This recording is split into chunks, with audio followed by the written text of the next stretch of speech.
Kita bicara Pertamina yang rugi 11 triliun sekarang atau bagaimana? Khusus Pertamina atau kerugian BUMN lainnya juga seperti PLN yang punya tagihan tidak bisa bayar lebih dari 650 triliunan juga kita bahas kah? Atau hanya Pertamina saja? Kita ke Pertamina tapi versi lain, boleh nggak? Kacamatanya orang curigaan, negative thinking atau threat analysis melihat dari sisi yang berbeda, boleh ya? Pertama, saya selalu curiga kalau ada sesuatu yang viral. Karena memang budget memviralkan disiapkan oleh pemerintah saat ini dengan dana yang besar. Jadi ketika ada yang viral, pasti otak saya bertanya, kenapa diviralkan? Terlepas yang memviralkan pro pemerintahan atau para oposisi, tetapi ada yang memviralkan atas sesuatu, saya curiga aja. Tema viralnya sederhana kali ini. Pertamina rugi 11 triliun yang katanya ada orang terbaik manajemennya yang seharusnya bisa lebih baik. Lalu ketika rugi begini, saya tidak langsung point finger, ini gara-gara Ahok, ini gara-gara Nike. Saya malah mikir jangan-jangan yang main di atas mereka. Kalau ternyata yang main di atas mereka, itu merupakan tantangan untuk kita bongkar. Namanya juga magic reveal. Kita membuka tabir monster ekonomi. Sesekali sok-sokan pamer sesuatu yang si Sontoloyo ini tahu. Bolehlah. Walau ndeso, kan kita sering bilang Sontoloyo ini wong bodoh ngaku pinter. Jadi ya kali ini ngaku pinter lagi deh. Setuju ya? Ini datanya. Data keuntungan Pertamina Hulu tahun 2019. Data dari Pepsi, Pertamina EP Cepu, 852 juta dolar.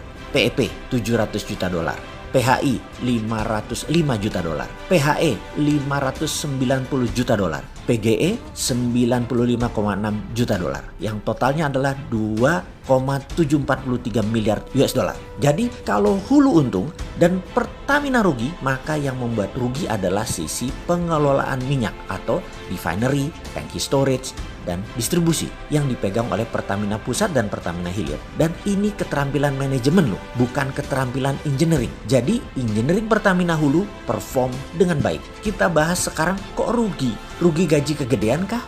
Rugi kelola minyaknya kah?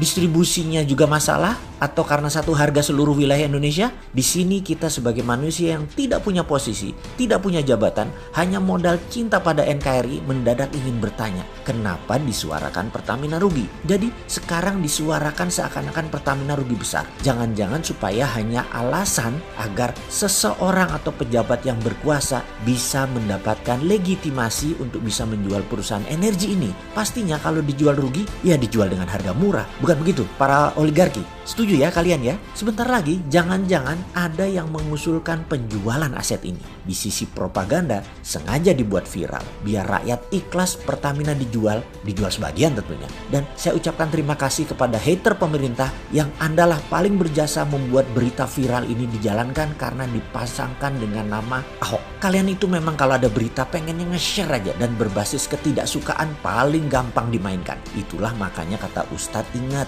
jaga hati, jaga pikiran. Kalau benar ini propaganda, Anda adalah influencer gratisan. Berilmu dikit lah, bersihkan hati dikit lah. Tuh kan, jadi korban kalian. Nanti marah-marah lagi. Pokoknya kowe kerjanya marah terus. Kapan dapat duitnya? Dul, sekarang bagaimana cara menjualnya Pertamina itu? Jual perusahaan jangan bapaknya. Pejabat tinggi negara bisa ikut cawe-cawe, repot. Yang dijual cucunya. Maka karena cucu usaha yang bisa melakukan penjualan cukup komisaris dan direksi. Paham undang-undang PT kan kalian? Jadi Pertamina yang bagus kan Pertamina Hulu. Yang nanti dijual ya yang bagus. Tapi yang dicitrakan ya bapaknya yang jelek. Lalu agar cucu usaha bagaimana ini Pertamina Hulu dijualnya? Oke, ya kita mengendus apa yang akan dilakukan oleh petinggi-petinggi saat ini. Yaitu bisa saja diubah dari struktur organisasi yang dibuat holding dan subholding. Di bawah subholding ada cucu perusahaan. Inilah Pertamina Hulu. Ben ketok netral dijualnya via IPO. Yang dijual lewat IPO adalah cucu perusahaan. Kenapa kalau Pertamina yang